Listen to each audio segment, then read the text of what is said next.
प्यारे देशवासियों, आज का ये बजट इंटरिम बजट तो है ही, लेकिन ये बजट इंक्लूसिव और इनोवेटिव बजट है। इस बजट में कंटिन्यूटी का कॉन्फिडेंस है। ये बजट विकसित भारत के 4 स्तंभ युवा, गरीब, महिला और किसान सभी को एम्पावर करेगा। निर्मला जी का ये बजट देश के भविष्य के निर्माण का बजट है। इस बजट में 2047 के विकसित भारत की नींव को मजबूत करने की गारंटी है। मैं निर्मला जी और उनकी टीम को बहुत बहुत बधाई देता हूं। साथियों, इस बजट में युवा भारत की युवा आकांक्षाओं का, भारत की यंग एस्पिरेशंस का प्रतिबिंब है। बजट में 2 महत्वपूर्ण निर्णय लिए गए हैं।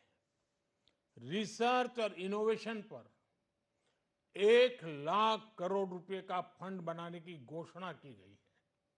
बजट में स्टार्टअप्स को मिलने वाली टैक्स छूट के विस्तार का भी ऐलान किया गया है। साथियों, इस बजट में फिस्कल डेफिसिट को नियंत्रण में रखते हुए कैपिटल एक्सपेंडिचर को 11,11,111 करोड़ रुपए की ऐतिहासिक ऊंचाई दी गई है।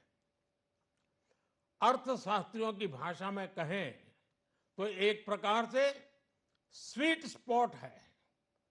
इससे भारत में 21वीं सदी के आधुनिक इंफ्रास्ट्रक्चर के निर्माण के साथ ही युवाओं के लिए अनगिनत रोजगार के नए अवसर तैयार होंगे।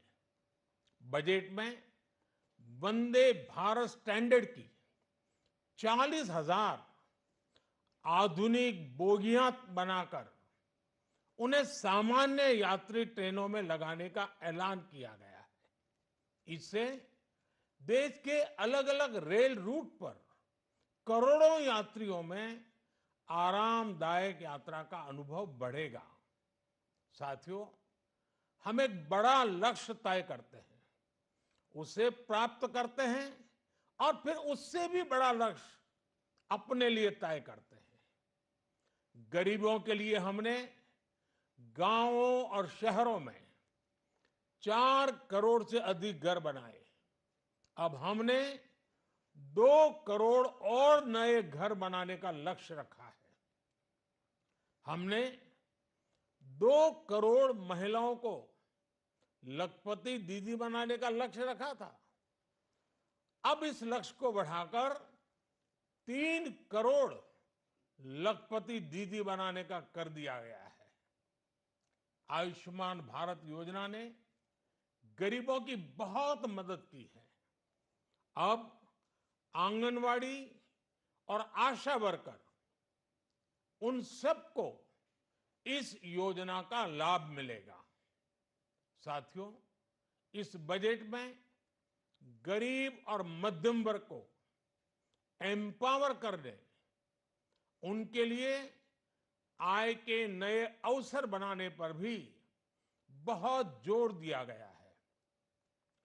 रूफटॉप सोलर अभियान में 1 करोड़ परिवारों को सोलर रूफटॉप के माध्यम से मुफ्त बिजली प्राप्त होगी। इतना ही नहीं, सरकार को अतिरिक्त बिजली बेचकर लोगों को 15 से 20 हजार प्रति वर्ष की आय भी होगी और ये हर परिवार को होगी। साथियों, आज जिस इनकम टैक्स रेमिशन स्कीम की घोषणा की गई है, उससे मध्यम वर्ग के करीब 1 करोड़ लोगों को बड़ी राहत मिलेगी। पिछली सरकारों ने सामान्य मानवी के सिर पर दशकों से ये बहुत बड़ी तलवार लटका कर रखी थी। आज इस बजट में किसानों के लिए भी बहुत महत्वपूर्ण और बड़े निर्णय लिए गए हैं। नैनो डीएपी का उपयोग हो, पशुओं के लिए नई योजना हो, पीएम मत्स्य संपदा योजना का विस्तार हो और आत्मनिर्भर ऑयल सीड अभियान हो। इससे किसानों की आय बढ़ेगी और खर्च कम होगा। मैं एक बार फिर सभी देशवासियों को इस ऐतिहासिक बजट के लिए शुभकामनाएं देता हूं। बहुत बहुत धन्यवाद।